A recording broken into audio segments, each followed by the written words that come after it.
kulanti wacan mar kale waad ku mahadsan tahay inaad la socotid casharadan waxaan u maleynayaa fahankaagu uu hadda soo hagaagayo waxaan doonayaa inaan sharaxo intii hadda aynu soo dhaafnay oo ahayd warku qaybaha uu ka kooban yahay marka warka la qorayo qoraalka warka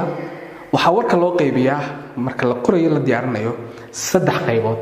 ayuu u qaybsan yahay yani saddex xubnood ayuu ka kooban yahay saddexda xubnood waxay kala yihiin bilow dhex iyo dhammaad bilow dhex iyo dhammaad ayuu warkuba ka kooban yahay waxaan uga jeedaa waxa weeye saddex paragraph ayaa warku ugu fiican u yahay ugu muhiimsan marka la qorayo paragraafka koowaad waxa lagu sheego waa bilowga paragraafka labaadna waa dhexda ka saddexaadna waa dhammaadka iyadoo sawiran hadii sida hadda u soo aragteen marka warka la sawirayo waxa loo sawiraa saddexagal foorara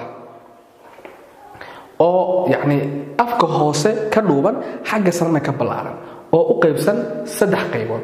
taasoo ah dhammaadkii tanoo ah dhexdii iyo tanoo ah bilowgii waxa tani ku tusaysaa saddexagalkan wuxuu ku tusayaa wuxuu u weyn yahay saddexagalkan xagga hore ee sare taas macnaheedu waxa weeyaan warka muhiimadiisu xagga sare ayuu maraa bilowga marka waxa weeye sida caadiga ah tusaale waxaan u soo qaadanaa nolosha caadiga ah haddaad i joojisid anigoo socda oo aan kaa soo horbaxo dabeetana aad doonaysid inaad wax ii sheegtid sheekada aad ii sheegaysa xaggeed igaga bilaabaysaa dabcan waxa keenay inaad joojisid baad igaga bilaabaysaa laakiin intaad ii bilowdo sheeko ma oranaysid adigoo raba inaad ii sheegtid shil gaari oo dhacay oo aad aragtay ima oranaysid allah gurigayga saaka waxaan ka soo baxay 8 kadibna anigoo soo socda oo maraya wadadaas ayaan isla wadadan ka leexo mid kale ku leexday halka igaga waramaysid laakiin waxaad igaga waramaysaa wixii adiga surprise ka kula noqday ee muhiimka kula noqday ee aad istiri mahad wala yaabaya ama uu ka helayaa u sheeg waxaad warka halkaas ka bilaabaysaa shirka jiraa'id marka warka marka wuxuu ka bilowdaa waxa muhiimka ah ee cusaybka ah ee aad la joogi laadahay ee keenay inaad dadka u warantid ayuu ka bilowdaa kadib markaad bilowga ku sheegtid waxa cusub dhexda waxaad ku sheegaysaa faahfaahin dhammaadkana waxaad ku sheegaysaa yani saamaynta waxan ay leeyihiin ama taas macnaheedu waa maxay ayaad ku sheegaysaa bilowga sheekada waxaa lagu sheegaa liidka warka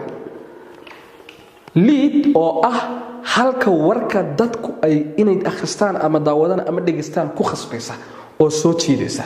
si kooban haddaan ugu celiyo mar kale waxa weeyaan waxaa kugu kalifay inaad sheekaysid oo aad waxaan warka dhigtid haddii marka sidaas ay tahay suurtagal miyay tahay inaan niraahno shir jiraa'id waa war may shir jiraa'id maalba waa la qabtaa qodobka kale madaxweynaha ayaa booqasho ku tegay dalblaaye war miyay tahay maya war maaha maxaa yeelay waa caadi wax cusub ma jiraan weligeed buu ku tegi jiray madaxweyne la yaab maaha cusaybna ma jiro midda kale ma wax caadi ma wax war miya noqonaysaa inaan niraahno madaxweyne baa dalka dib ugu soo noqday madaxweyne wasaaradda booqday waxaasoo dhan war ma aha waxa laakiin war ah waxa weeyaan madaxweyne inuu booqdo waxa keenay halkaa waxa uu kala kulmay iyo waxa aysan dadku ogeynay aad u sheegaysid weeyaan ogow waxaas marka aan ku leeyahay wax cusub dadka u sheeg adiga aragtidaada ma ahaya wanaad xog raadisid oo dhinacyo kala duwan ka wareysatid warka marka la sameynaya marka waxaa jira marka warka la rabo in cid laga wareysto oo wareysiyada la sameynayo sourceska yani warka laga wareysto ilaha wax laga xigto waxay u kala baxaan labo midka koowaad waxa weeyaan primary source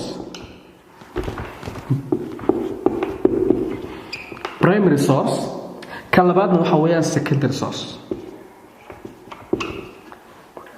primary source waxa weeyaan isha koowaad ee waxan uu khuseeyo sheekadan uu khuseeyo secondary waxa weeyaan isha labaad waxay u dhigmaysaa macnuhu waxa weeyaan haddii la yiraahdo maanta waxa